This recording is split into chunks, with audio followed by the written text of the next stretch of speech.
senantiasa kembali kepada jalan kebenaran yang diterapkan oleh Rasulullah SAW, dan semoga kita mendapatkan jalan yang ditinggalkan Nabi, karena perkara itulah sesuatu yang paling kita syukuri kelak ketika kita berharap mendapatkan syafaatnya Nabi, dan ketika kita berharap semoga kita berkumpul dengan Nabi di Telaga Al-Kautsar yang dijanjikan. Semoga kita mendapatkan petunjuk, semoga kita sibuk dengan ilmu, tidak sibuk dengan konten, tidak sibuk dengan tayangan baik yang ditawarkan di Instagram ataupun yang ditawarkan di TikTok. Kadang-kadang apa yang dibuat di TikTok ataupun yang kita lihat di Instagram dibuat bukan untuk menjadi sebuah petunjuk, tetapi terkadang justru memberikan kepada kita perkara yang samar-samar. Semoga kita terhindar dari perkara yang samar-samar dan kita mengembalikan landasan kehidupan kita kepada ilmu dan kepada apa yang ditinggalkan oleh Nabi. Alhamdulillah, tentunya senantiasa kita bersyukur kepada Allah atas setiap nikmat yang Allah berikan pada perjalanan kehidupan kita. Terutama yang sangat kita syukuri adalah kenikmatan ketika kita didudukkan di taman ilmu. Jangan pernah kita anggap remeh ketika kita berkumpul di taman ilmu. Jangan kita pandang berkumpulnya di taman surga itu sebelah mata, karena sesungguhnya tidak ada yang mengumpulkan kita untuk berkumpul di taman ilmu kecuali adalah Allah. Dan siapapun yang diarahkan setiap ayunan langkah kakinya menuju kepada taman ilmu, berarti Allah sedang memudahkan dirinya untuk kelak mendapatkan surga. Taman ilmu itu bukan hanya sekedar nasihat. Taman ilmu itu bukan hanya sekedar tausiah. Taman ilmu itu bukan hanya sekedar kita mendengarkan perkataan Allah dan perkataan Rasul. Taman ilmu itu disebut dengan taman surga oleh baginda Nabi SAW. Kenapa taman ilmu disebut taman surga? Karena orang yang dibolak-balikkan hatinya, digerakkan jiwanya untuk datang ke taman ilmu, berarti Allah sedang mensinkronkan hatinya dengan getaran surga yang ada di taman ilmu. Inilah yang menjadikan kita bersyukur. Imam Ibnu Qayyim di dalam kitabnya I'lamul Muwaqqi'in juz yang pertama, beliau mengatakan sesungguhnya yang mendapatkan ilmu lalu mereka senantiasa ikhlas di dalam perjalanan mereka mendapatkan ilmunya, maka mereka selamat dari dua kesesatan. Kesesatan Yahudi ketika paham ilmunya tapi tidak mau beramal. Kesesatan Nasara yang mereka memiliki semangat tetapi tidak memiliki ilmu. Inilah yang menjadikan kita senantiasa bersyukur. Kalau bukan karena ilmu, kita tidak akan paham bahwasanya riba itu haram. Kalau bukan karena ilmu, kita tidak akan tahu bahwasanya mensolihkan diri kita itu lebih dulu sebelum kita mengharapkan anak kita solih. Kalau bukan karena ilmu, kita tidak akan pernah tahu bahwasanya maksiatnya kita berdampak kepada maksiatnya anak kita. Kalau bukan karena ilmu, kita tidak akan pernah memiliki energi kesabaran menghadapi suami kita dan menghadapi istri kita, karena sabar pun tidak bisa dibentuk dengan karakter semata, karena kesabaran pun harus dibentuk dengan ilmu. Inilah yang menjadikan kita bersyukur kalau kita terus ditambahkan ilmu pada perjalanan hidup kita, karena tidak ada yang membuat kita duduk di taman ilmu kecuali adalah Allah semata. Yang membuat kita duduk di sini bukan karena bosan di rumah. Yang membuat kita duduk di sini bukan karena tidak ada program yang menarik pada waktu di Rabu malam, tapi membuat kita duduk di sini bersama itu semata-mata karena Allah. Semoga kita paham hikmah apa yang Allah berikan ketika kita diarahkan oleh Allah untuk duduk di taman ilmu. Ada yang hikmahnya supaya dari bodoh menjadi paham. Ada yang hikmahnya supaya yang tidak sabar menjadi sabar. Mungkin hikmahnya ada yang mungkin sedang mabuk kebayang dengan dunia, lalu diarahkan duduk di taman ilmu supaya dia mulai sadar kehidupan kampung akhiratnya. Hikmahnya macam-macam, tapi apapun hikmahnya, mari kita syukuri. Nikmatnya ilmu adalah sebuah kenikmatan besar, lebih besar daripada kenikmatan duniawi yang dikumpulkan oleh setiap manusia. Ada perkataan bagus dari seorang ulama besar namanya Syekh Utsaimin. Beliau mengatakan at-tasbihatul wahidah khairum minad dunya wa ma fiha. Kalau kamu mengucapkan tasbih sekali saja, hatinya ikhlas, subhanallah, Tidak ada yang kamu harapkan kecuali Allah yang kamu agungkan dan kamu sucikan. Kamu mengucapkan tasbih sekali itu lebih baik daripada dunia dan seisinya. Kenapa?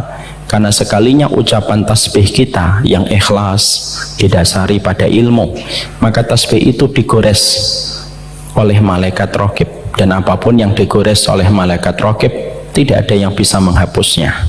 Tsunami tidak bisa menghapusnya, gempa tidak bisa menghapusnya, banjir tidak bisa menghapusnya, tornado tidak bisa menghapuskannya.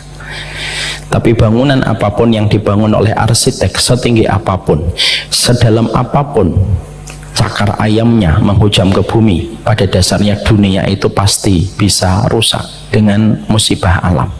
Tapi tidak terjadi pada setiap amal yang kita lakukan. Makanya duduknya kita di taman ilmu, mengucapkan tasbih di waktu zikir kita, dan seluruh ketaatan kita itu pada dasarnya dia lebih kuat daripada besi, dia lebih berenergi daripada nuklir. Karena kalau sudah kita diterima amalnya, walaupun mengucapkan tasbih 1 kali, maka sesungguhnya dunia dan seisinya tidak akan bisa untuk menghapuskannya, kecuali kita sendiri yang menghapuskannya dengan amalan-amalan penghapus amal kebaikan. Inilah yang menjadikan kita bersyukur. Semoga kita senantiasa bersyukur di dalam kehidupan kita, yang lapang syukurnya, yang dalam sabarnya, yang luas ridhonya. Dalam hidup itu cuma 3 perkara. Kalau kita lapang syukurnya, dalam sabarnya, dan lapang ridhonya, tidak ada jarak antara kita dengan surga kecuali kematian.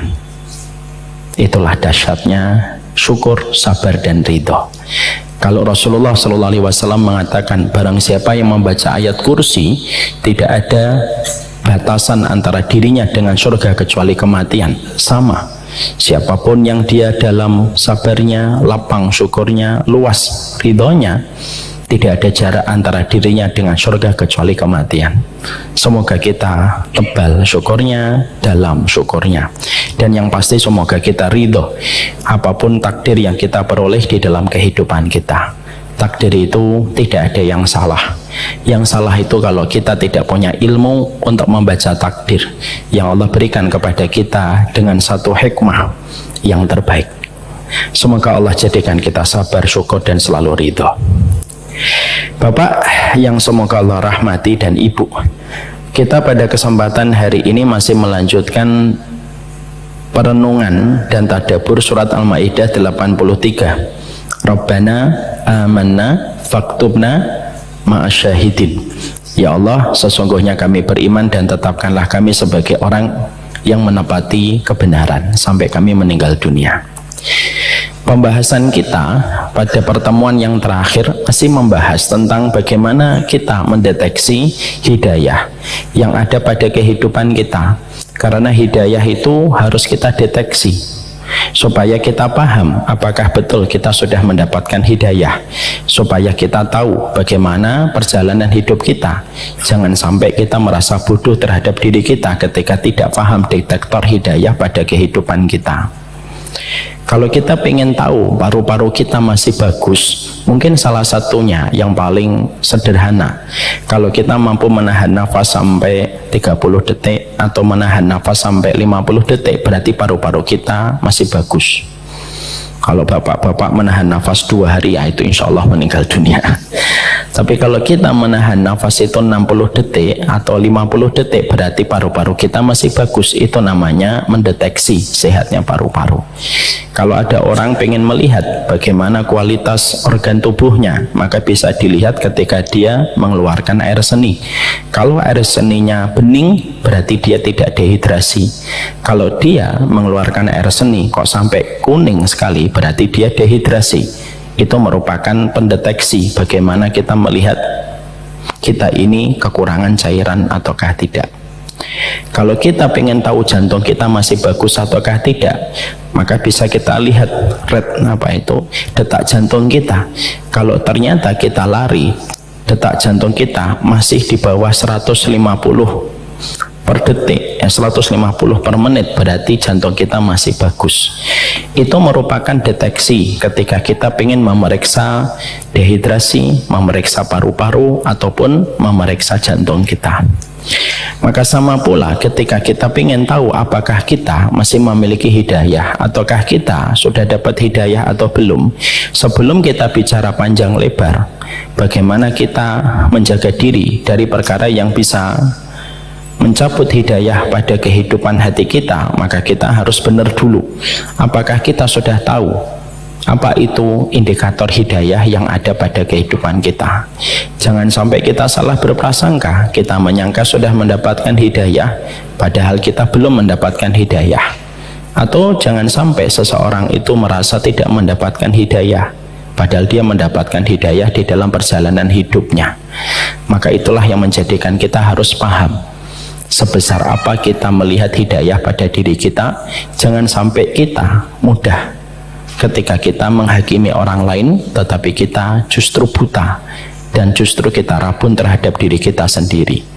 Hasan al-Basri mengatakan tanda orang yang baik itu adalah orang yang pandai melihat dirinya tetapi dia rabun ketika melihat orang lain.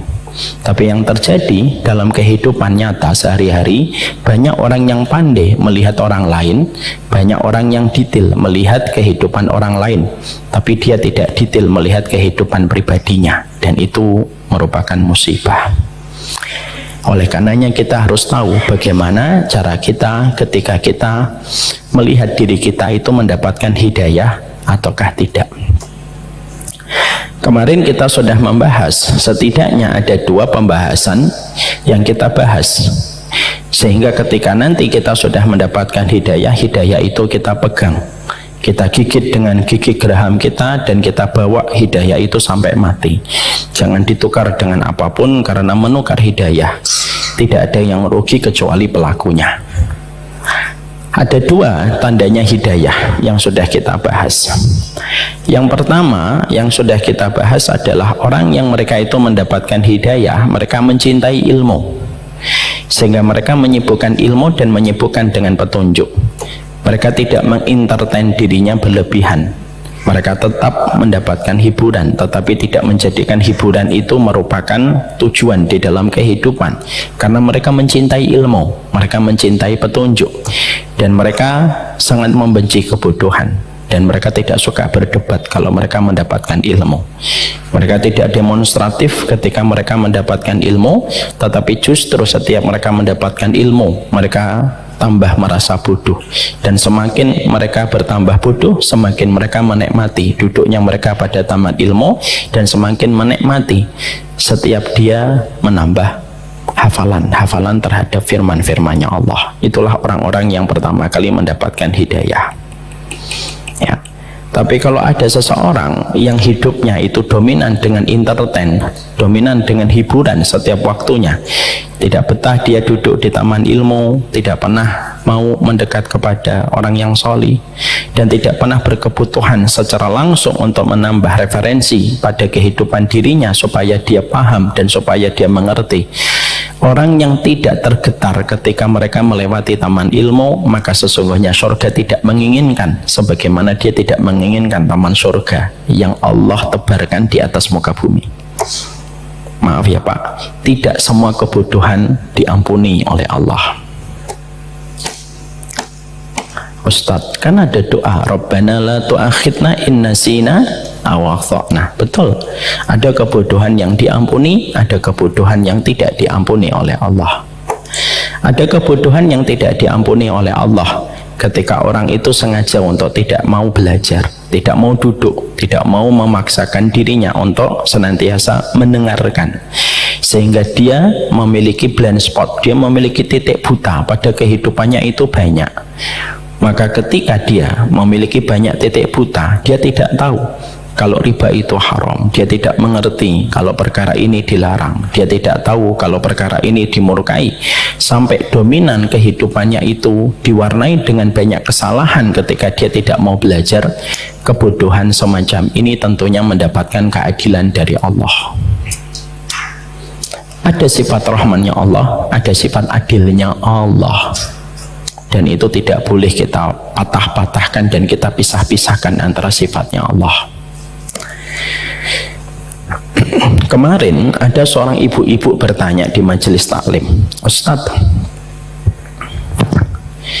Ada satu tayangan video yang pernah di-share di satu grup. Tayangan itu menerangkan tentang orang yang tidak mau sholat, kalau tidak salah. Dikomentari di dalam video itu, kalau kamu tidak mau sholat, bukan kamu yang tidak mau sholat, mungkin Allah tidak mau ditemui oleh dirimu ketika kamu tidak melaksanakan sholat. Lalu sang ibu bertanya, ada di antara grup yang komen, Ustaz, kok Tuhannya umat Islam itu kejam ya, tidak mau ditemui sama hambanya, katanya sifatnya Rahman dan sifatnya Rahim. Pertanyaan beliau, gimana cara saya menjawab itu? Kata beliau yang pengen menjawab, saya yang ditanya. Tidak apa-apa, saya jawab.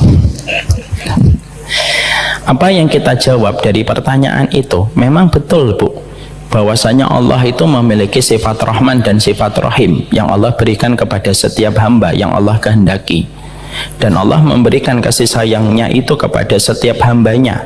Tapi kita harus ingat, sifat Rahman dan sifat Rahimnya Allah itu tidak berdiri sendiri. Di situ ada sifat keadilan Allah. Kalau ada orang yang tidak mau sholat, maka pada dasarnya sebenarnya dia pun masih disayang sama Allah. Apa tanda Allah sayang kepadanya walaupun dia tidak sholat? Yaitu ketika Allah masih memberikan nafas kepadanya dan masih memberikan kehidupan kepadanya.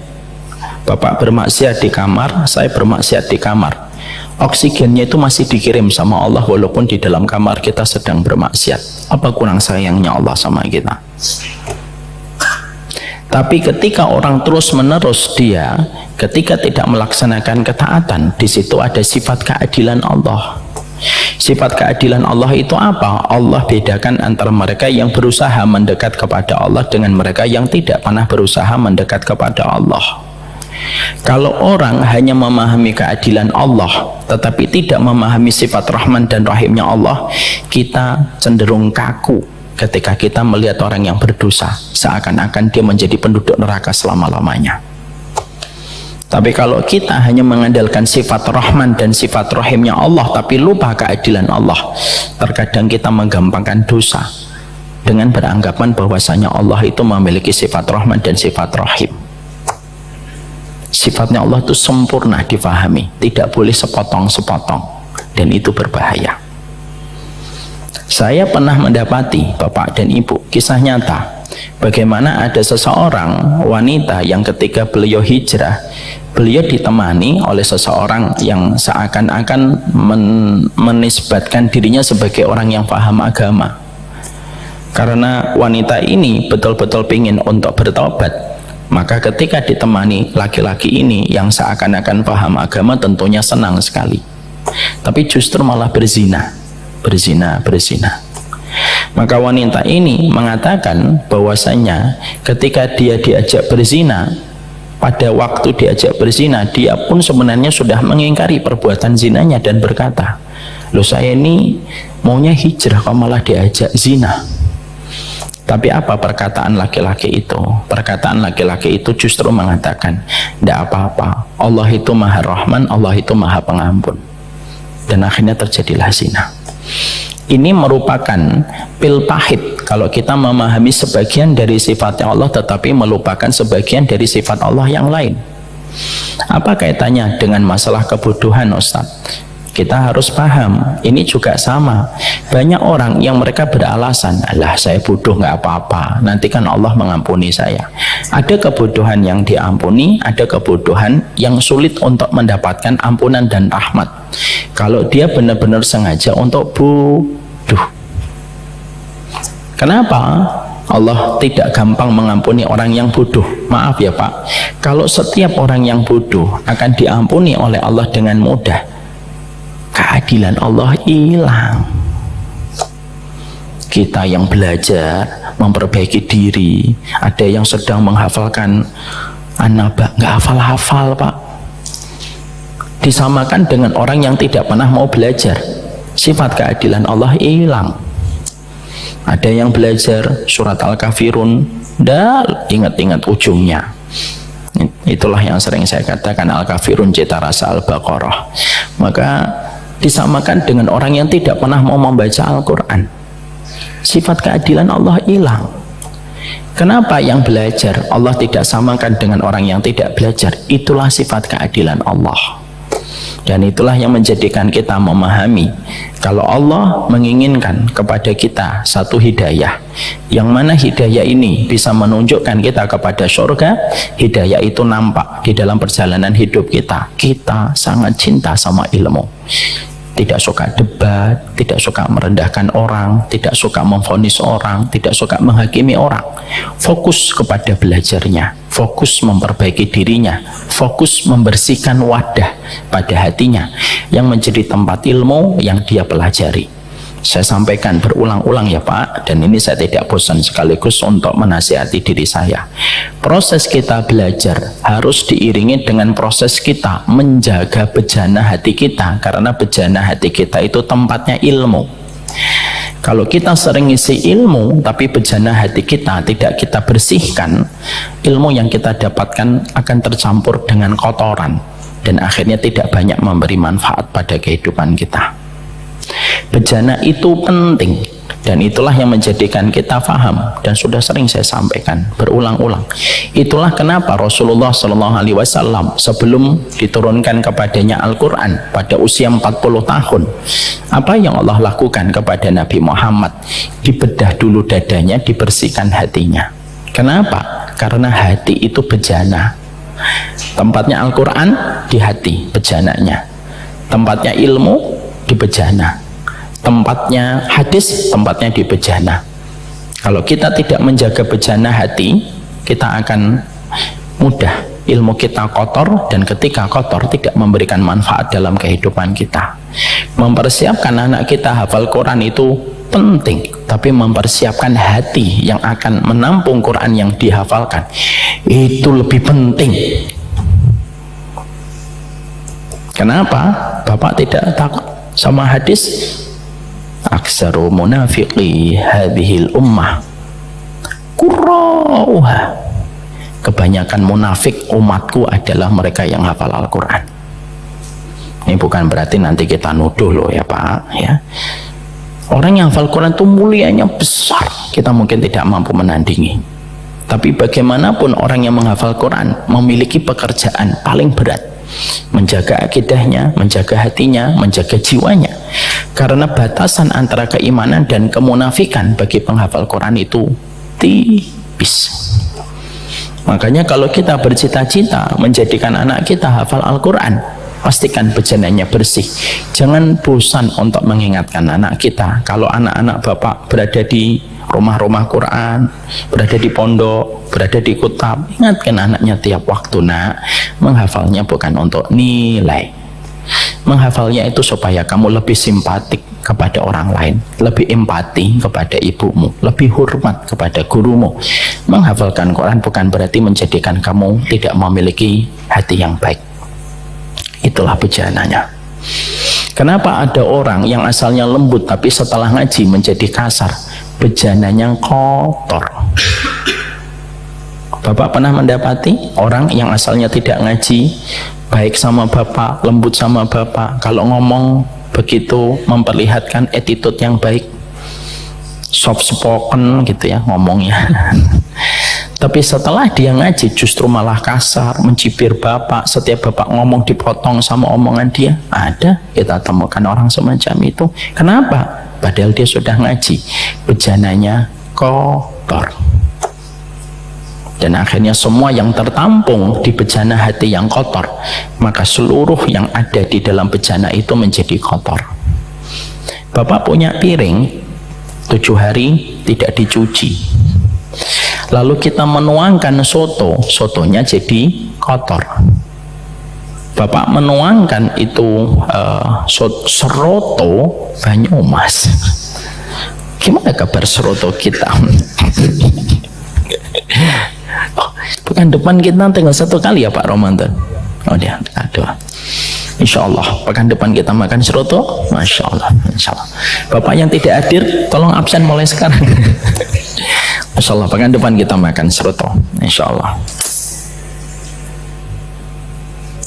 Tadi saya ngomong apa ya kok seroto ya? Kok saya lupa? Oh iya piring. Makanya ketika kita piringnya kotor Pak, Mau dikasih soto akhirnya tidak kemakan, mau dikasih seroto juga tidak akan kemakan, mau dikasih ayam kampung pun juga kita jijik memakannya. Kenapa? Yang salah bukan sotonya, yang salah bukan serotonya, yang salah itu bejananya dan piring yang kotor yang tidak kita bersihkan.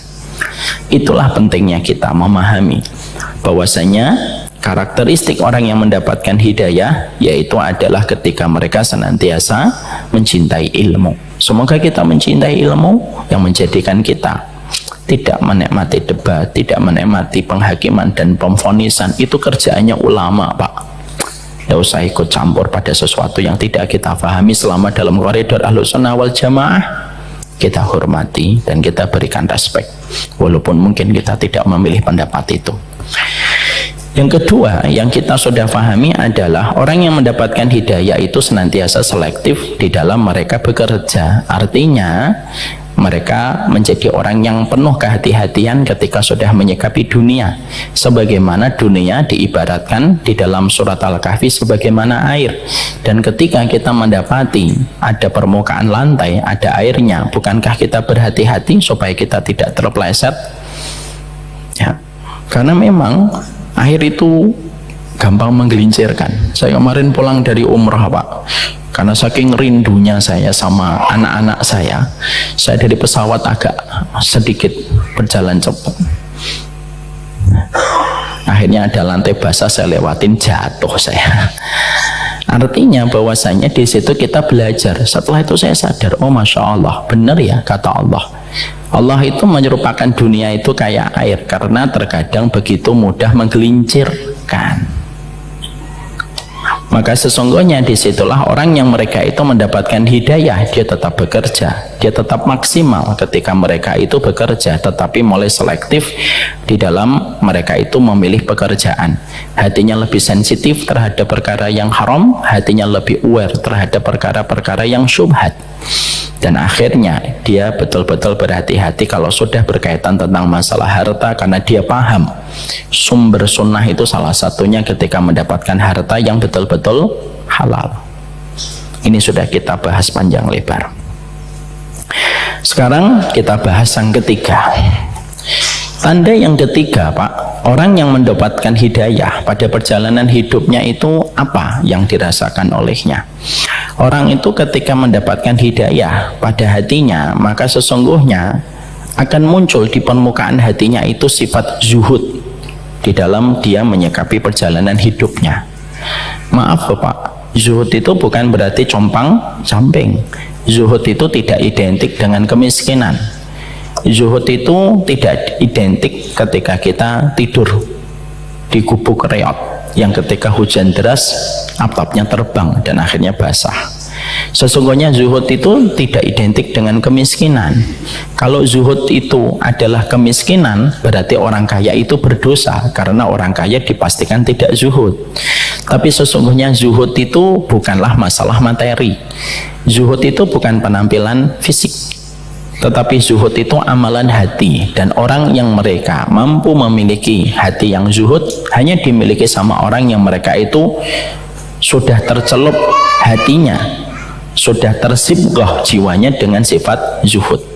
Sehingga ketika orang sudah mendapatkan hidayah, hatinya tidak lagi menjadi hati materialisme, hatinya tidak lagi menjadi hati kapitalisme. Tetapi sesungguhnya kalau orang sudah mendapatkan hidayah, hati materialisme dan hati kapitalisme sudah berganti dengan hati yang zuhud. Dan zuhud itu penampilan hati, amalan hati, bukan penampilan fisik. Jadi jangan lagi kita mengatakan kalau nanti melihat Pak Haiban pakai sarung yang sobek-sobek gitu, wah masya Allah, Pak Haiban zuhud. Tapi kalau ada orang ketika memakai pakaian bagus lalu kita komen, tidak zuhud sama sekali.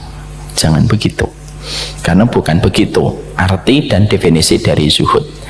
Makanya akhirnya zuhud itu akhirnya dari tiga, Pak. Orang yang mereka itu sudah mendapatkan hidayah, bisa jadi dia kaya, bisa jadi dia miskin. Karena si kaya dan si miskin itu hanyalah status. Dan di antara mereka yang paling utama itu siapapun yang paling bertakwa di antara keduanya. Ada yang kaya lebih bertakwa, maka dia lebih utama. Ada pula si miskin, dia lebih bertakwa, bisa jadi dia lebih utama. Inna akramakum indallahi atqakum. Allah tidak mengatakan yang paling mulia yang paling fakir. Allah tidak mengatakan yang paling mulia yang paling miskin. Tidak. Allah mengatakan yang paling mulia itu yang paling bertakwa. Bisa jadi dia kaya, dia bertakwa. Mana yang lebih baik, komisaris ataupun OB? Ya tergantung, Pak, siapa yang paling bertakwa. Kalau yang komisaris lebih bertakwa, dia lebih utama. Kalau yang OB dia bertakwa, dia yang paling utama. Itulah indahnya Islam. Tidak terpengaruh dengan jabatan, tidak terpengaruh dengan penilaian dan pencapaian material, tetapi hanya melihat kepada kondisi ketakwaan. Sekarang mari kita lihat, kalau orang betul-betul zuhud, yang menjadi tanda orang itu mendapatkan hidayah, kondisi zuhud itu tidak terpenuhi kecuali dengan 3 konsep atau 3 definisi. Ini berdasarkan rujukan kepada pendapatnya Ibnu Rajab dan Imam Ibnu Qayyim yang dirangkum di dalam kitab Tazkiyatun Nufus oleh para ulama salaf. Gimana itu hati yang zuhud itu, Ustaz? Hati yang zuhud itu yang pertama, dia lebih yakin kepada apa yang Allah katakan lebih besar daripada apa yang dikatakan oleh manusia. Ini yang pertama, Pak. Jadi kalau orang sudah mendapatkan hidayah, keyakinan dia kepada Allah itu jauh lebih besar daripada keyakinan dia kepada perkataan manusia di sekelilingnya. Walaupun manusia mengatakan apapun, walaupun manusia menyampaikan yang viral apapun, itu orang yang sudah zuhud. Terapannya, contohnya konkret dalam kehidupan itu gimana? Kalau ada orang ketika dia ingin membeli mobil, dan ketika dia membeli mobil itu, maka ada 2 pilihan yang ada pada hidupnya. Dia pakai riba atau dia harus nabung. Kalau pakai riba langsung cepat, kalau nabung dia tidak tahu kapan bisa membeli mobil itu. Maka dia lebih yakin kepada apa yang halal, lalu tidak tertarik kepada yang riba. Orang berkata, istrinya berkata, suaminya berkata, anaknya ngomong, tetangganya ngomong, abangnya ngomong, adiknya ngomong, bodoh kamu itu, beli mobil sudah tahu gaji kamu cuma segitu, kok nunggu tabungan? Sampai kapan ke mobil-mobil? Tapi orang itu tetap tersenyum dan berkata, kalau mobil itu milik saya pasti datang dengan cara yang Allah tetapkan. Itu zuhud. Nampak? Yakin sama apa yang Allah janjikan. Ya. Ada orang ketika dia melihat ada satu tanah wakaf jauh dari peradaban, tapi jauh dari keramaian, dia melihat tanah wakaf itu, lalu orang berkata kepadanya, gimana kamu bisa membangun pondok di tempat seterpencil ini? Siapa yang mau datang? Dia melihat tempatnya dan berkata, insya Allah Allah akan membantu saya. Itu orang yang zuhud. Hatinya sebagai receiver, hatinya sebagai alat penerima itu sudah penuh dengan janjinya Allah, sampai tidak ada lagi perkataan manusia di dalam hatinya. Itu orang yang zuhud, Pak. Kalau ada orang ketika mau bapak, misalkan bapak ingin menyekolahkan anaknya di pondok, tapi orang itu mengomentari, mau di pondok, mau makan apa nanti? Hari gini mau di pondok, mau sekolah S1 aja nganggur kok. Sekolah S1 itu nganggur. Dan sekarang banyak yang dipecat di mana-mana. Tapi kita tetap yakin, ndaklah, kalau dia mencari ilmunya Allah, masa Allah akan membiarkan dia dalam kondisi kelaparan? Lalu kita tetap yakin menyekolahkan anak kita karena kita tahu rezekinya anak kita itu tergantung di pintu-pintu langit. Itu namanya zuhud. Ya. Ada orang ketika merintis bisnis ditawari bunga-bunga, riba-riba gitu ya. Ya, ditawari dari pihak-pihak peminjaman dengan riba, minjem ini nanti dapatnya ini. Tapi kita berkata pada saat itu, enggak, saya merintis bisnis ini karena saya hambanya Allah. Kata hambanya Allah itu lebih didahulukan daripada apa yang dia pengen capai ketika membangun bisnis. Dia bangun bisnisnya, orang berkomentar, ini padahal kalau dapat pinjaman cepet suksesnya. tapi kita tetap yakin dan mengatakan, saya tetap yakin kalau memang Allah menginginkan saya sukses, saya menikmati prosesnya, pasti Allah akan berikan apa yang saya ikhtiarkan. Itu zuhud. Kalau kalian konten kreator, bentuk zuhudnya itu gimana? Kalian membuat konten, lalu ada tawaran pakai musik-musik yang viral-viral gitu, yang mungkin musik-musik yang ada di klub atau apalah yang viral-viral gitu. Pakai ini biar nanti cepat engagementnya. Lalu kita ngomong, enggak, saya enggak mau, saya tetap pakai yang tidak ada, yang sesuai dengan kebiasaannya orang yang berdosa. Lalu kamu komit terhadap itu, itulah yang dinamakan zuhud. Orang kalau sudah hatinya penuh dengan janjinya Allah, sehingga tidak ada lagi tempat untuk perkataan manusia di dalam hatinya, itulah kondisi orang kalau mendapatkan hidayah. Dia mendapatkan uang saku dalam tanda petik oleh Allah, dan uang sakunya itu adalah janji-janji Allah yang ada pada hatinya. Pemuda yang zuhud itu gimana? Ketika akan menikah, dia lebih yakin kepada ta'aruf dibandingkan ketika pacaran. Mau nikah bro? Iya. Sama siapa? Sama akhwat ini lagi ta'aruf. Ta'aruf? Orang pacaran aja banyak yang cerai kok malah ta'aruf. Loh, yang pacaran dibunuh, ditaruh di dalam koper aja lebih banyak kita kan. Makanya kalau ada orang yang berkata menikah itu mengerikan, alah mbak, lihat tuh orang yang pacaran lebih mengerikan, habis zina ditaruh di dalam koper. Kenapa sih tidak ada yang mengatakan kalau pacaran itu mengerikan? Ada pemuda ketika nikah dia ta'aruf, maka sesungguhnya ketika teman-teman yang komen, alah ta'aruf kayak beli kucing dalam karung, perempuan baik-baik malah dikira kucing. Kalau saya bapaknya, saya datang, anak perempuan dijaga baik-baik dibilangin kucing. Emang yang kamu harapkan apa? Kamu bawa anak putriku modal kopi, terus kamu pegang tangannya, kamu cium pipinya, enak aja hidup. Handphone aja nggak mungkin saya titipkan ke kamu, apalagi anak putriku. Kadang-kadang kita ini aneh Pak, kita tidak mungkin menitipkan emas kita 1 kilo, tapi kita menitipkan anak kita sama orang yang tidak punya komitmen apa-apa sama anak kita. Itulah dahsyatnya pacaran, membuat kita itu seakan-akan menganggap itu biasa.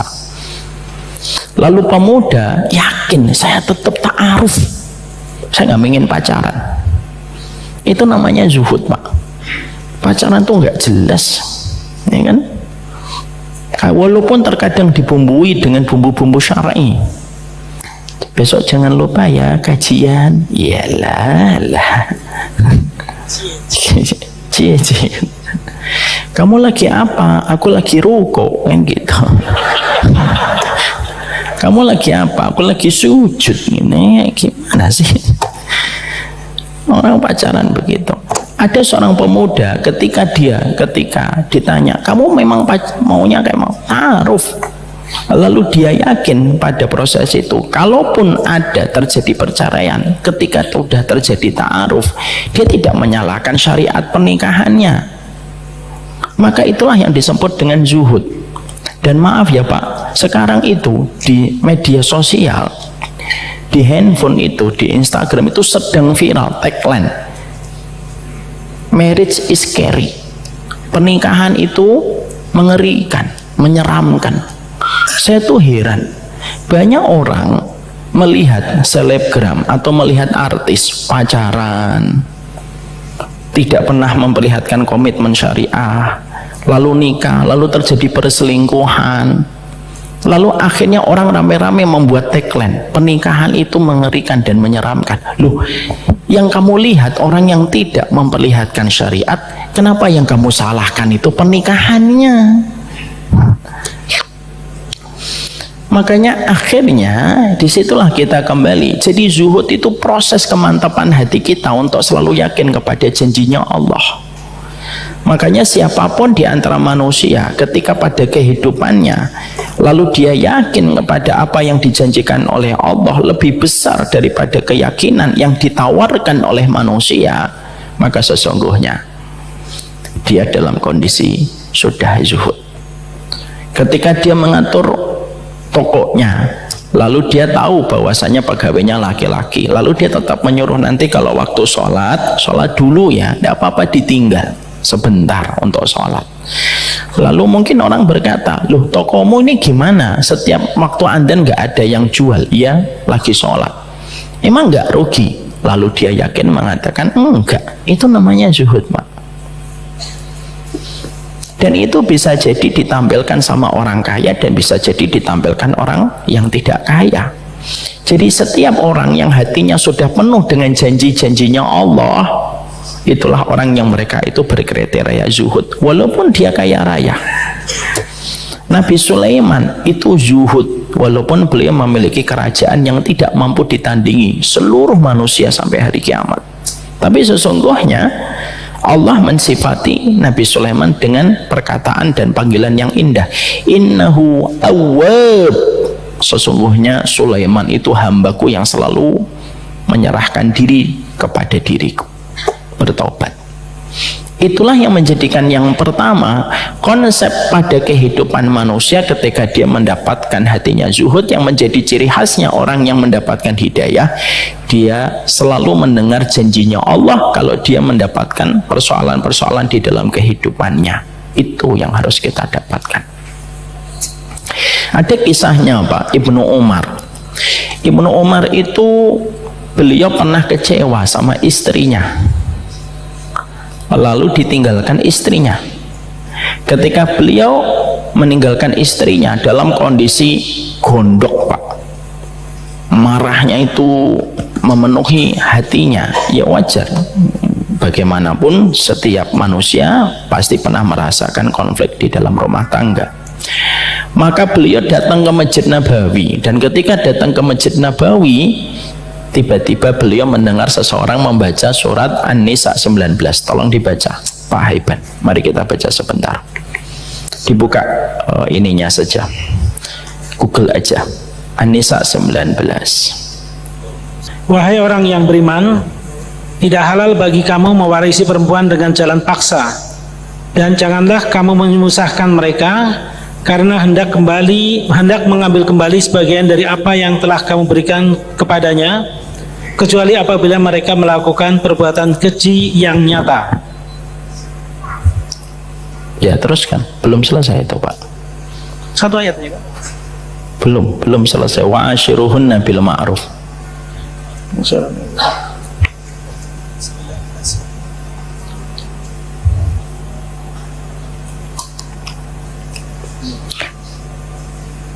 Pak Iban buka Qurannya di mana? Kok separuh gitu? Tapi kita yakin sama Pak Iban, zuhud itu namanya. Salah handphonenya. Iya, salah handphonenya. Ganti Pak, habis ini Pak. Ya. Insyaallah.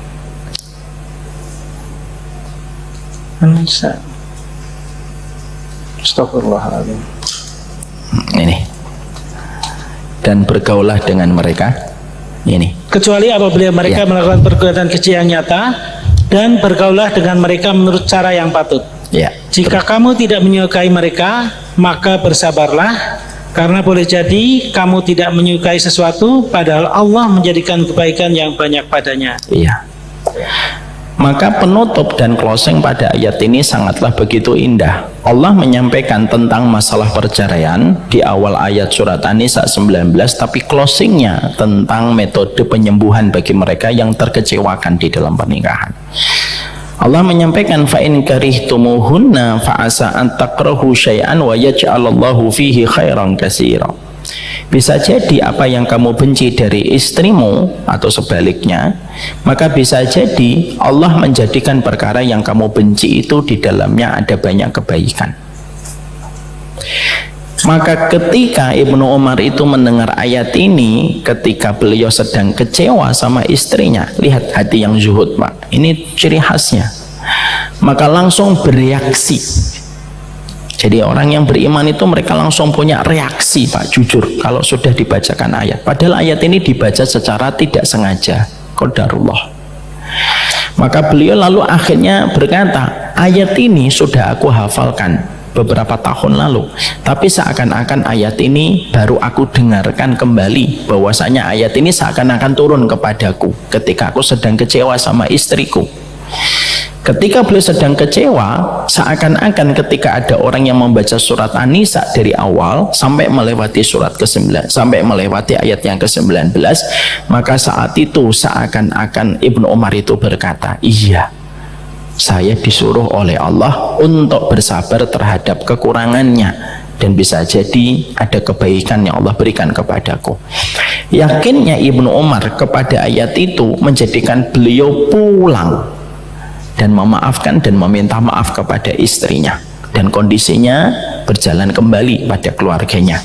Dan apa yang kita dapatkan, beliau setelah beberapa tahun mendapatkan putranya menjadi ulama besar. Dan salah satu yang disampaikan oleh Ibnu Umar, salah satunya, mungkin karena kesabaranku ketika mengimani apa yang Allah firmankan pada surat An-Nisa ayat 19, itu namanya zuhud.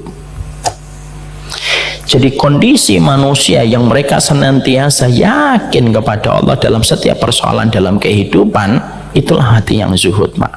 Bisa jadi Bapak pakai Mercedes, hatinya zuhud. Tapi bisa jadi ada yang pakai ondel, tapi belum tentu zuhud. Bisa jadi kita pakai jet pribadi, kelihatannya mustahil lah, Pak.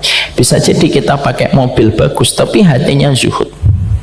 Jadi zuhud itu bukan penampilan fisik, zuhud itu penampilan hati. Ketika hati manusia yang sudah mendapatkan hidayah, ketika zuhud, hatinya penuh dengan kabar-kabar Allah, sehingga tidak ada lagi tempat untuk perkataan manusia di dalam melemahkan dirinya. Itu yang harus paham. Bapak dulu, Pak, ngajarin saya. Bapak dulu, kalau boleh saya cerita dikit aja, maaf, semoga ini jadi tambahan kebaikan untuk beliau. Saya itu dari keluarga yang rata-rata berpendidikan di universitas negeri. Sepupu-sepupu saya, Pak, kalau Bapak ketemu sepupu saya itu IPB, ITB, IPB, ITB. Bapak saya dulu yang mengantarkan itu keponakan-keponakannya ketika masuk ke universitas, yang mengantarkan ke Bogor, yang mengantarkan ke Bandung, yang mengantarkan ke Undip, itu bapak saya. Bapak saya punya 2 anak, kedua kakak saya cerebral palsy. Jelas dong tidak bisa bekerja dalam tanda petik, karena mereka kayak anak kecil dan tidak sempurna dalam tanda petik.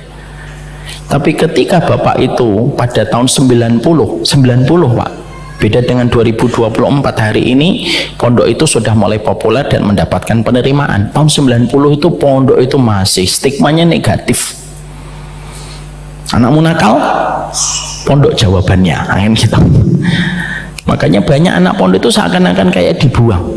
Tapi bapak saya tahun 90 itu sudah ngomong kepada saya, padahal saat itu nem saya tinggi, Pak. Maaf ya, bukan sombong, ya moga Allah jaga saya dari sombong. Nem saya tinggi, Pak, dan saya pengen masuk sekolah negeri.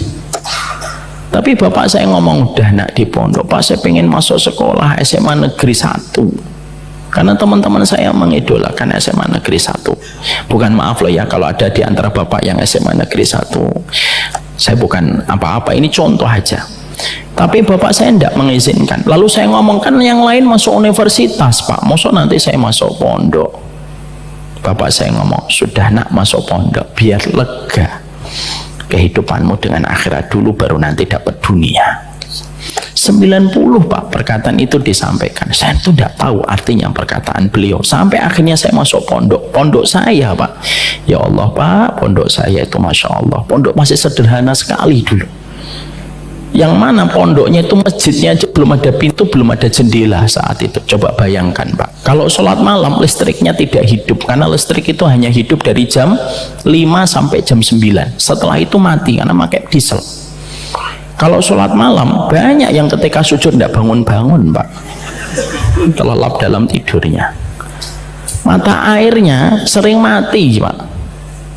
Kalau makan tempe kami itu disebut dengan tempe silet, saking tipisnya tempe dan melukai tenggorokan kita. Bapak jangan senyum, Bapak berarti bergembira di atas penderitaan saya. Itu pondok saya. Lu pondok saya tuh kemarin saya cerita di masjid mana gitu. Saya tuh pernah Pak sahur, Pak. Sahur. Puasa Senin Kamis itu kalau di pondok diwajibkan untuk santri. Saya tuh pernah sahur, Pak. Lu qadarullah itu cuma lauknya apa? Lauknya cuma sayur bening, Pak. Yang tidak sama sekali hangat. Padahal jam 4 subuh. Saya nanya sama kepala dapur, Pak, ini dingin, Pak. Iya. Kompornya mati. Udah kayak gitu mau ngapain? Mau kita demo? Nggak bisa lah. Ya sudah, saya ambil itu sama teman-teman saya pada gini-gini. Ya sudah, ada kerupuk 1, kerupuknya pun nggak boleh ngambil 2. Udah kerupuknya kecil nggak boleh ngambil 2. Semoga Allah rahmati para ustadz yang betul-betul mengajarkan kami sederhana. Kerupuk itu saya taruh, tiba-tiba saya pengen kencing, Pak. Saya ke kamar mandi, balik kerupuknya tuh mengkeret tinggal segini, coba. Itu pondok saya, Pak. Saya itu ketika pertama kali Bapak datang jenguk saya luapkan semuanya. Pak, ini tuh pondoknya masih pondok rintisan. Tuh lihat kelasnya, nggak ada pintunya, Pak. Cuma ruang tidur gini. Bapak saya cuma ngomong sabar. Saya akhirnya baru ngerti keyakinan Bapak di tahun 96. Bapak 96 sudah lahir belum? Ya Allah, kayak tua aja saya. Saya 96 tuh masuk pondok. Keyakinan Bapak tahun 96 ketika beliau tetap mengarahkan saya masuk pondok. Disitulah saya baru tahu ketika membaca kitab Tazkiyatun Nufus. Itulah disebut dengan zuhud. Yakin sama kabarnya Allah lebih daripada yang dikatakan manusia. Bude-bude saya itu ngomong sama Bapak, Ruk, Bapak saya namanya Faruk, kamu yakin kalau anak kamu dipondokkan gitu? Yakin gitu. Mita itu dipondokkan gitu. Iya gitu. Dan harga keyakinan itu selalu ada janji manisnya bagi mereka yang meyakini. Saya tidak pernah kekurangan dunia, Pak, sampai hari ini. Memang sih saya belum punya jet pribadi, tapi saya nggak kepengen gitu. Dan tidak punya uang juga. Makanya orang yang bahagia itu orang yang tidak punya uang tapi tidak punya keinginan. Nah, itu bahagia insya Allah. Ya enggak? Makanya akhirnya kita itu enak, Pak, menerjemahkan kehidupan. Itulah yang dinamakan zuhud. Setelah kita memahami bahwasanya karakteristik orang yang mereka itu mendapatkan hidayah terletak pada sifat hatinya yang senantiasa zuhud, maka kita akhirnya betul-betul belajar bahwasanya keyakinan yang ada pada hati manusia terhadap apa yang Allah kabarkan jauh lebih yakin kepada apa yang Allah kabarkan daripada perkataan manusia. Apapun yang berkomentar kepada dirinya maka itulah ciri khasnya, dan itu merupakan karakteristik dari mereka yang telah dipilih hatinya untuk mendapatkan hidayah. Hal-hal semacam ini tentunya tidak gampang, Pak, dan kita bangun sepanjang kehidupan kita dan menjadikan kita akhirnya paham menjadi mukmin itu sebenarnya sederhana. Menjadi mukmin itu adalah ketika kita selalu mendahulukan berita dari Allah daripada berita yang disampaikan oleh manusia. Nah, inilah yang menjadikan kita memahami. Jadi kalau ada orang sudah yakin kepada apa yang dikabarkan oleh Allah, maka itulah orang-orang yang mereka itu zuhud, walaupun mereka tidak nampak pada penampilan fisik mereka. Bapak, kalau bapak nanti menjaga putrinya bapak supaya putrinya bapak tidak pacaran, mungkin keluarga besar bapak mengatakan, anakmu kalau nggak pacaran gimana dapat jodoh? Lalu bapak tetap yakin dan mengatakan kepada keluarganya, jodoh itu tidak dekat dengan pacaran dan jodoh itu tidak jauh gara-gara tidak pacaran. Itulah ciri khasnya seorang bapak yang sudah selesai dengan keraguan menuju kepada keyakinan. Tauhid itu sederhana. Tauhid itu memiliki definisi yang banyak, tapi salah satu definisi dari tauhid itu dari ragu menuju kepada keyakinan. Makanya salah satu syarat dalam tauhid itu apa? Syarat tauhid itu ada 7. Salah satu syaratnya itu apa? Al-yakin, yaitu adalah keyakinan al-munafi lisyakki, yaitu keyakinan yang menjadikan kita tidak pernah ragu kepada Allah. Berita yang kita dapatkan dari Allah lalu kita yakin sepenuh hati tanpa keraguan, itulah diantara konsep hati yang zuhud dan sudah selesai dengan tauhidnya. Dan itulah perkara yang harus selalu kita bangun. Zuhud itu tidak penampilan fisik, zuhud itu tidak penampilan baju, zuhud itu tidak masalah rumah, Pak. Zuhud itu adalah bagaimana hatinya orang tersebut sudah penuh dengan janjinya Allah, sehingga tidak ada lagi perkataan manusia yang mengganggunya dan meresahkan dirinya. Kadang-kadang kita itu khawatir dengan taklikot, kadang-kadang kita khawatir dengan komentar, lalu akhirnya kita ragu kepada apa yang Allah katakan, sehingga kita meninggalkan berita yang ada di sisi Allah dan lebih mengedepankan apa yang menjadi berita di sisi kebanyakan manusia. Ya, maka itu bukan sifat zuhud. Makanya Bapak sekarang yang sedang merintis bisnis, yakin aja Pak, semuanya akan dibantu oleh Allah kalau kita yakin kepadanya. Yang kedua, kata Ibnu Rajab Al-Hambali, untuk menunjukkan bahwasanya kita adalah orang yang zuhud, yaitu adalah orang yang paling lapang hatinya ketika menyikapi setiap musibah yang terjadi pada hidupnya. Sehingga orang yang zuhud itu bukan berarti dia sepi dari ujian. Imam Ibnu Qayyim itu berkata, kenapa orang yang beriman itu diuji? Supaya kita merasakan arti khusyuknya mata kita ketika meneteskan air mata berharap kepada Allah. Kalau bukan karena ujian, Pak, kita mungkin tidak akan meneteskan air mata mengharap kepada Allah. Coba kalau kehidupan kita gampang terus, Pak, mungkin lama-lama kita akan lupa cara kita bersujud. Allah jadikan suami kita terkadang tidak sesuai ekspektasi kita, supaya kita tidak terlalu mencintainya dan tetap berharap bahwasanya Allah yang akan menolong perjuangan kita bersama keluarga kita. Kalau ibu mendapatkan suaminya itu terlalu sempurna, malah ibu nanti mencintai suaminya melebihi Allah, dan itu akan menjadi sebuah kegagalan kita di dalam menghambakan diri kepada Allah. Ujian itu harus ada supaya kita mampu meneteskan air mata berharap kepada Allah. Bukankah rintihan manusia kalau sedang diuji lalu meneteskan air mata dia berharap kepada Allah? Bukankah itu air mata yang paling eksklusif dan merupakan air mata yang paling limited edition, sehingga Allah haramkan api neraka karena tetesan air mata yang kita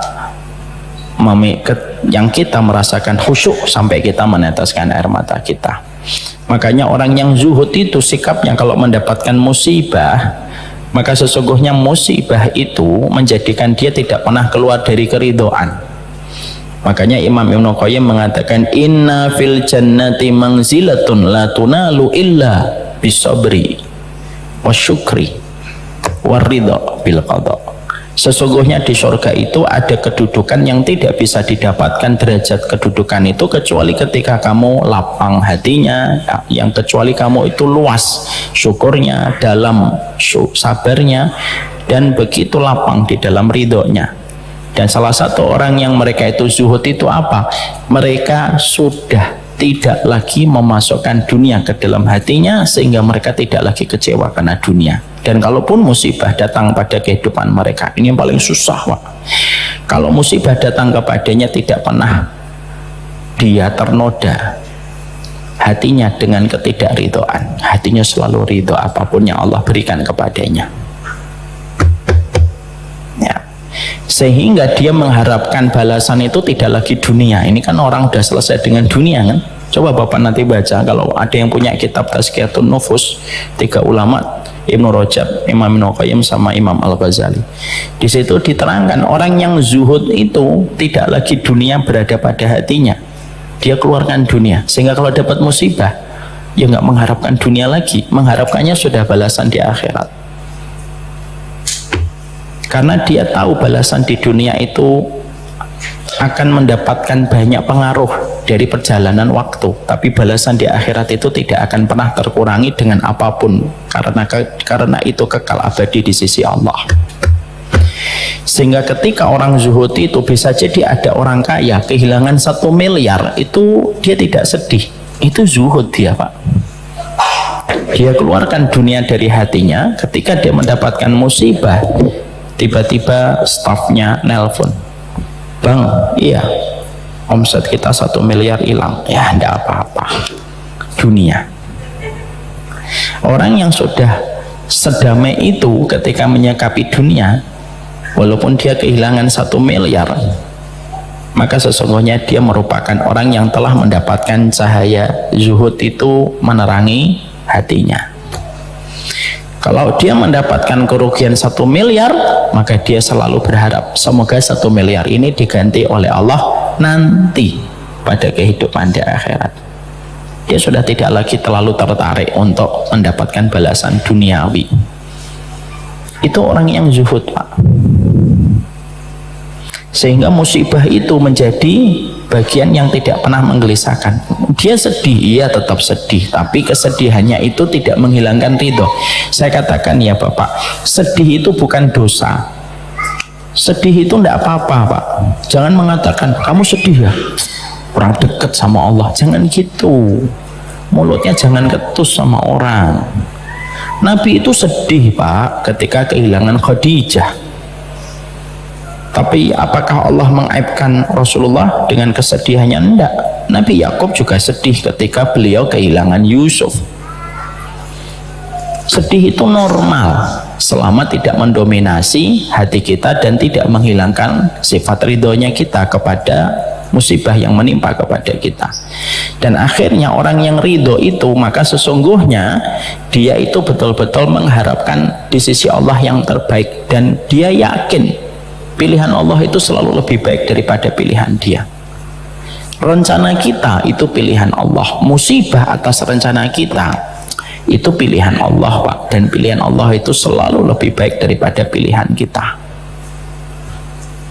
Ya, tidak ada contoh orang yang luar biasa ketika menyikapi sebuah musibah kecuali salah satunya, yaitu adalah Sa'ad bin Abi Waqqas. Ada Abu Kilabah, contoh terbaik di dalam teladan kesabaran dari para ulama salaf. Tapi ada kisah yang saya tidak akan pernah lupa tentang kisahnya Sa'ad bin Abi Waqqas.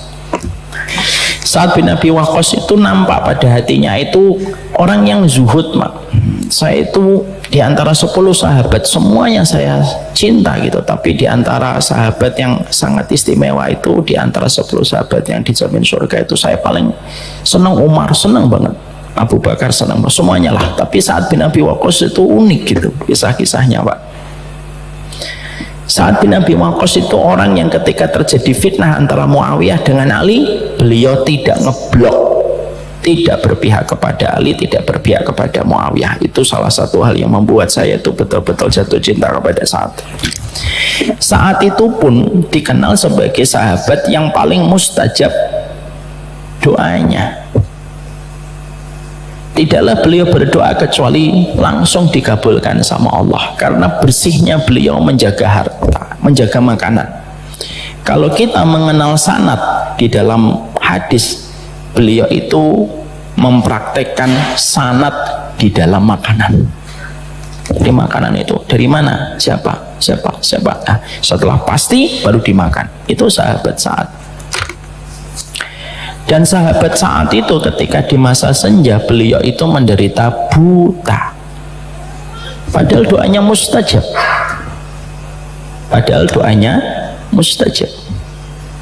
Dan tidak pernah ada satu kejadian doanya Sa'ad ditolak, tidak pernah, Pak.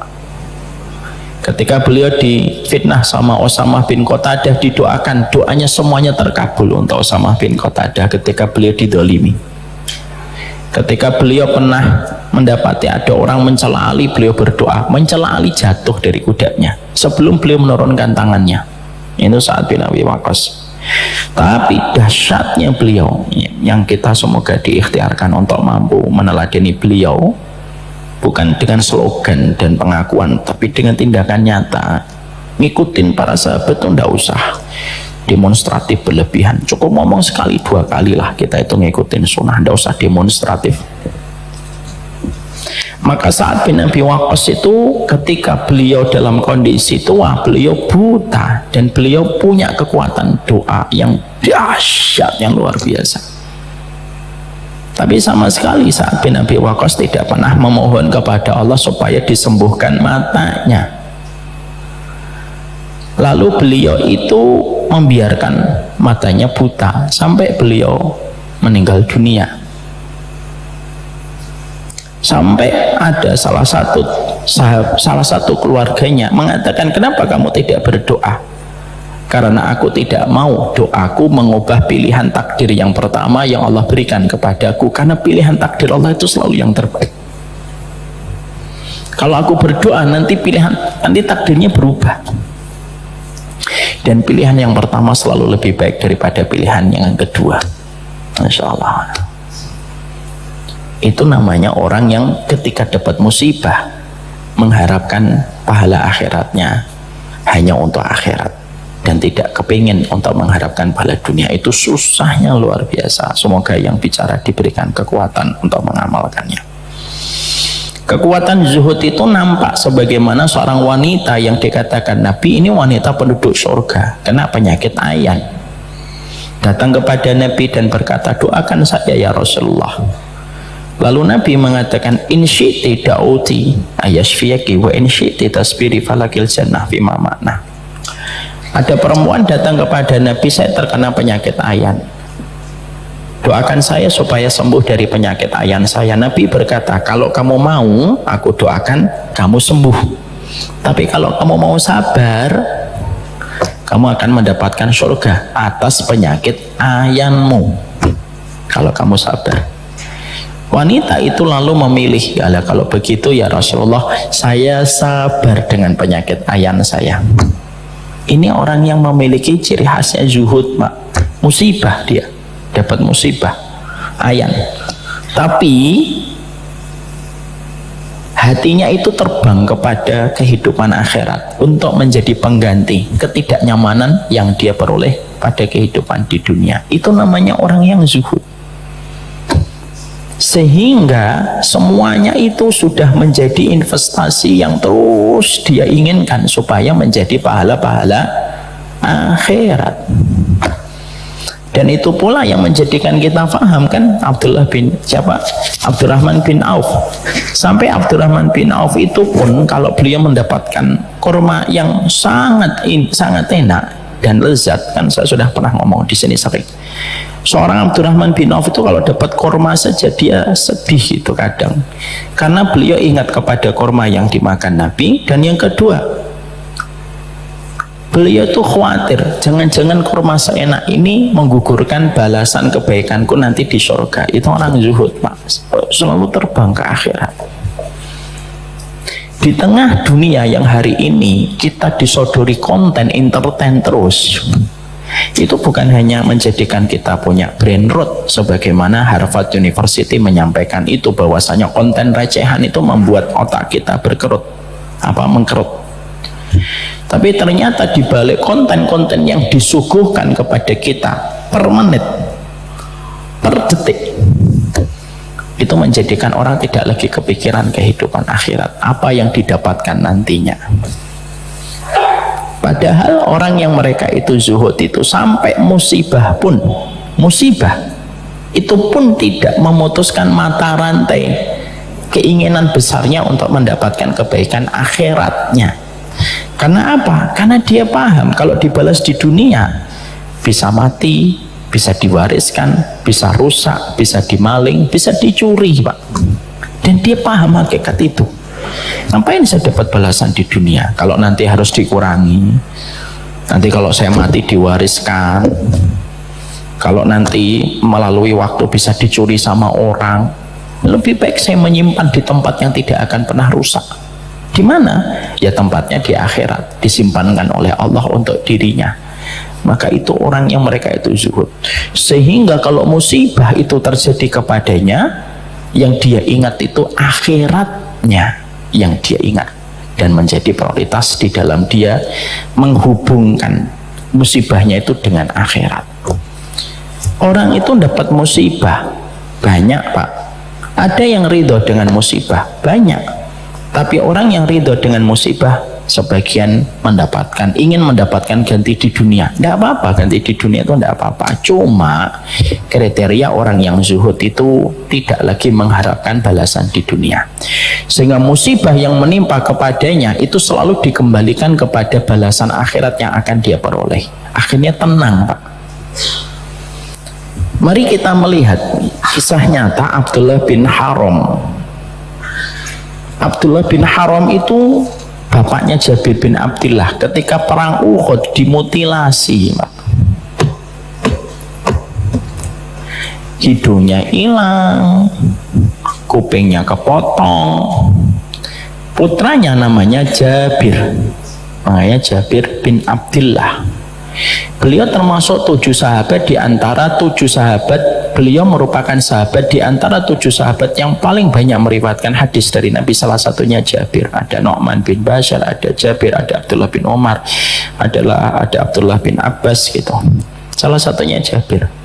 Ketika bapaknya gugur di peperangan, orang tua Pak, renta yang sebenarnya sudah diizinkan Nabi untuk tidak ikut jihad, tapi maksa di perang Uhud. Maka ketika Nabi melihat Jabir, hiburan Nabi itu bukan hiburan di dunia, Pak. Nabi itu tidak menghibur dunia, Nabi itu menghiburnya akhirat. Tidak apa-apa Jabir nanti dapat ghanimah, enggak. Hiburannya itu akhirat. Ala ukhbiru kama kalamallahu abaka. Kamu pengen tahu nggak apa yang sedang dilakukan Allah ketika bicara dengan bapakmu yang hari ini pulang ke alam barzah? Bala ya Rasulullah, mau ya Rasulullah. Maka lama Allahu ahadan illa min wara'id hijabin wa kallama abaka kifahan. Allah itu kalau bicara kepada manusia sebelum hari kiamat selalu bicaranya di belakang hijab kalau menyambut orang-orang yang beriman. Tapi khusus ketika menyambut bapakmu, Allah itu berbicaranya kifahan. Kifah itu Pak, tidak ada sater, tidak ada hijab. Kalau bahasa Inggrisnya face to face, itu kifahan. Maka Allah bertanya kepada bapakmu, tamanna alayya utika, kamu minta apa aku kasih. Ya sudah dikasih surga ya Allah, minta apa aku kasih. Ya sudah, aku minta dihidupkan lagi, antuhyani fauqtalu fi kasanihatan, hidupkan saya lagi ya Allah supaya saya meninggal kedua kalinya ya Allah. Lah itu nggak bisa, bukan nggak bisa, itu ketentuan takdir yang tidak dilewati. Minta lagi yang lain. Kabarkan kepada keluargaku apa yang engkau berikan kepada diriku. Allah menurunkan surat Ali Imran 169, wala tasabanna alladziina qutilu fi sabilillahi amwat bal ahyaun inda rabbihim yurzaqun. Jangan kamu ngira orang yang meninggal dunia itu mati, tapi mereka hidup di sisi Allah dikasih rezeki. Hiburan itu membuat Jabir itu sumringah kembali. Itu balasan akhirat, Pak. Ya kan? Itu balasan akhirat tuh kayak gitu.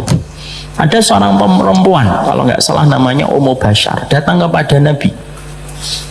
Dalam satu riwayat Imam Ahmad, datang kepada Rasul. Ya Rasulullah, anakku meninggal di peperangan. Apakah dia di surga? Di surga. Dia di surga. Apakah dia berjumpa dengan keluargaku yang meninggal lebih dulu sebelum dia? Iya. Lalu Nabi melihat burung-burung di atas dahan pohon, cuma dalam riwayat itu tidak disebutkan pohon apa. Melihat burung-burung yang sedang kumpul, karena kalau di kota Mekah Madinah itu kan banyak burung, Pak. Banyak burung-burung yang sedang di atas dahan pohon itu. Nabi berkata, sesungguhnya anakmu berjumpa dengan keluargamu sebagaimana burung-burung ini berkumpul dengan burung-burung yang lain di atas dahan. Jawaban itu langsung membuat sumringah ibunya. Bapak tahu kebiasaannya Ummu Bashar? Ummu Bashar itu kalau ada anggota keluarganya yang meninggal dunia, maka dia berbisik, salam ya buat Bashar, semoga nanti kita menyusul. Itu namanya akhirat, Pak. Makanya pas ketika kakak saya akan meninggal dunia yang cerebral palsy, saya ketika mentalkin sembari saya ngomong, salam ya Mbak buat bapak dan ibu, saya baik-baik aja, semoga insya Allah pada waktu yang ditentukan berjumpa kembali. Itu yang kita perhatikan dari kisah-kisah para sahabat Nabi. Itulah zuhud, Pak. Musibahnya tetap besar, tapi harapannya berjumpa kembali itu besar, Pak. Makanya orang-orang yang mereka sedih, orang-orang yang beriman itu sedih, Pak. Saya membaca salah satu tulisan dari salah satu adik kelas saya. Beliau dulu sekolah di Madinah. Beliau itu nulis bagus. Kita itu, orang Gaza itu kalau sedih justru mereka bangkit. Kenapa? Mereka berkata, kesedihan kami untuk membawa bekal kami menuju kepada surga. Kalau bukan sedih kami nggak bisa berjuang. Itu orang Gaza, Pak. Orang Gaza itu begitu. Justru karena kami sedih, kami berjuang. Jadi orang kalau sudah dalam kondisi zuhud, musibah apapun yang menimpa kepadanya itu dibawa kepada konteks kehidupan kebaikan akhirat, di mana itu sudah langka pada zaman ketika kental kapitalisme dan materialisme, yang semuanya diukur dengan kekayaan. Jangan gitu, agama kita itu bukan agama materialisme. Yang sedekah pasti kaya, belum tentu. Kan saya sudah nyampaikan, kaya enggak apa-apa, tapi jangan sampai kita bangun narasi agama kita itu agama kapitalisme. Kalau solih kok nggak kaya, pasti ada yang salah dengan imannya. Omongan apa ini, Pak? Saya pernah dapat video gitu tuh bingung saya. Kalau ada orang kok dia solih tapi tidak kaya, pasti ada yang salah dengan imannya. Lu kamu kira para sahabat itu semuanya kaya? Walaupun tetap ya kita pengen kaya, tetapi memberi manfaat boleh. Saya sudah nyampaikan tentang itu ya. Tapi bukan berarti akhirnya membawa narasi agama akhirat itu pada narasi duniawi. Ini bukan agama kapitalisme. Ini agama yang membangun babak yang kedua, babak akhirat yang kita tuju.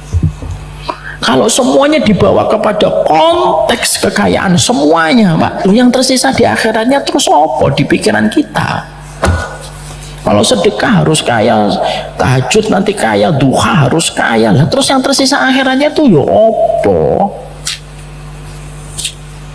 Kan tidak boleh kayak gitu. Boleh kaya, utama kaya kalau niatnya mulia, tapi bukan berarti semuanya harus dibawa dan diseret kepada narasi kekayaan.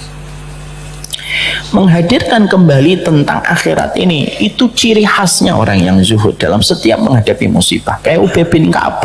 Coba Pak, Bapak berani nggak doa kayak Ubay bin Ka'ab?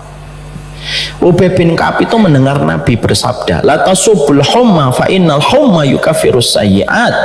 Jangan cela penyakit demam itu menggugurkan dosa.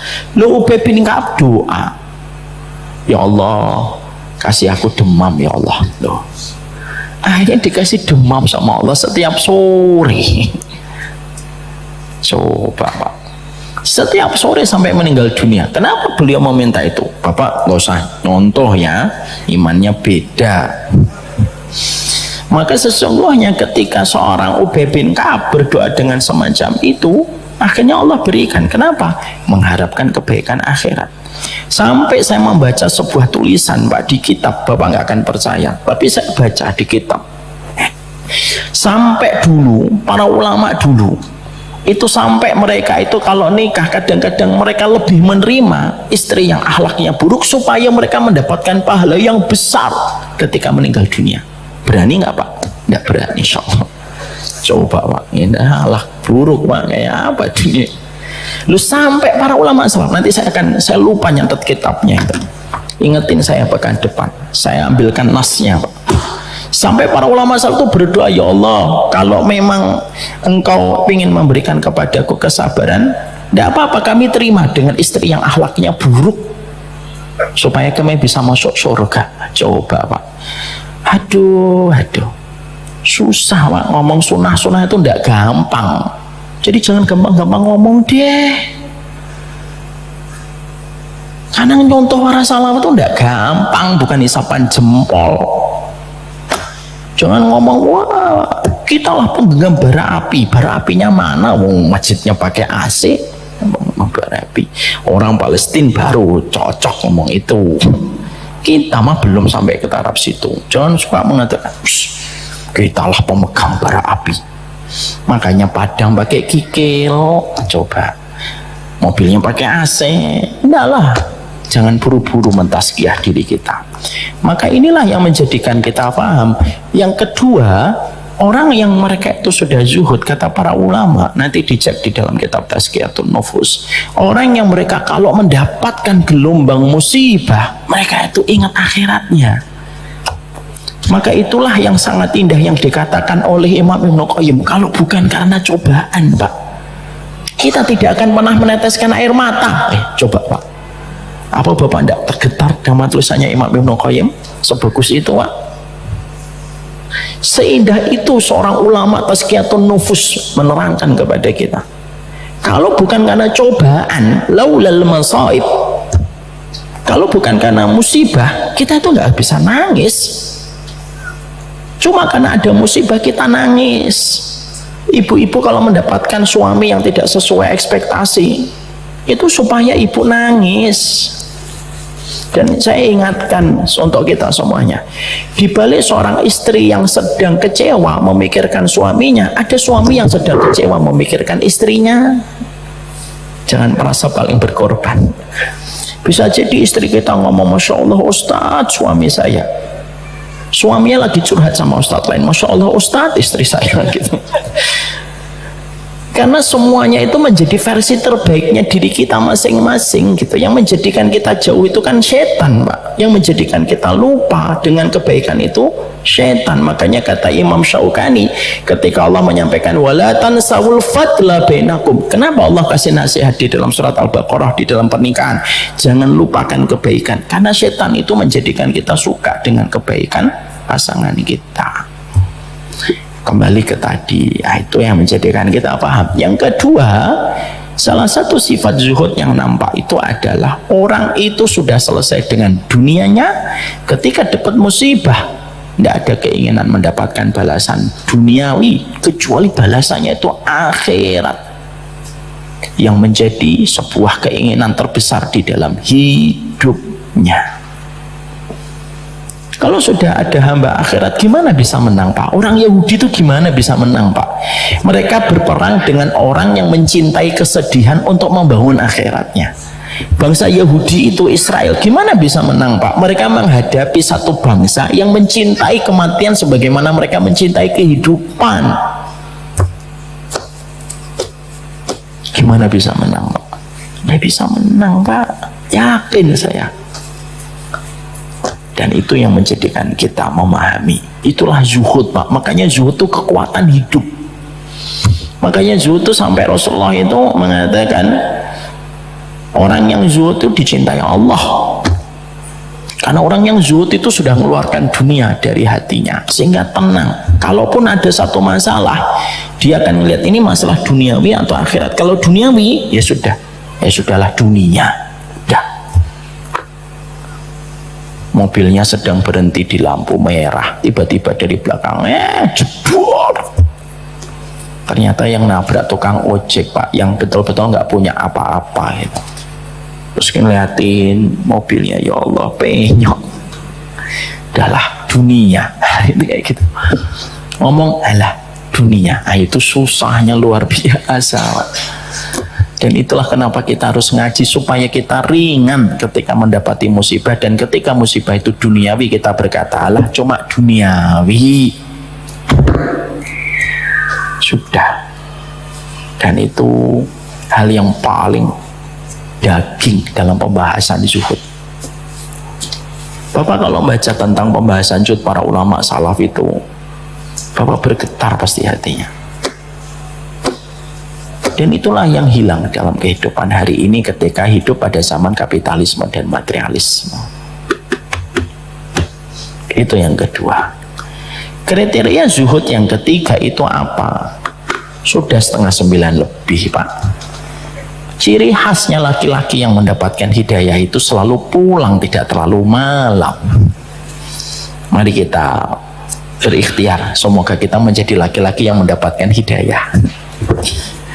Saya ngelihat Pak Haiban sedang mengatur kalimat demi kalimat untuk dia.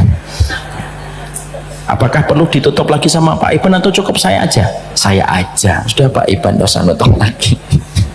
Enggak lah. Semoga Allah memberkahi kita. Nanti berarti kita bahas pekan depan masih dalam pembahasan zuhud yang ketiga.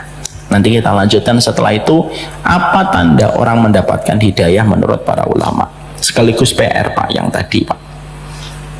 Di kitab mana yang menerangkan bahwasanya para ulama itu sampai meminta supaya mereka itu dikasih istri yang buruk akhlaknya. Ini bukan berarti nanti setelah ini bapak berdoa, ya Allah jadikan akhlak istriku bengkok. Ya Allah jangan, bengkok beneran nggak kuat bapak nanti insya Allah. Tapi kalau kita ngelihat pak, dulu itu para ulama salah satu ujiannya itu istri pak. Imam Sibawayh salah satu ulama besar dalam nahwu, kitabnya itu dibakar sama istrinya pak. Saking cemburunya istrinya itu sama kitab. Kalau dulu para wanita dulu tidak cemburu sama wanita lain ketika suaminya poligami, enggak, cemburunya itu sama kitab. Ketika Imam Sibawayh pergi dibakar kitabnya. Ada lagi Qadhiyat Abu Bakar kalau tidak salah, maaf kalau saya salah nama.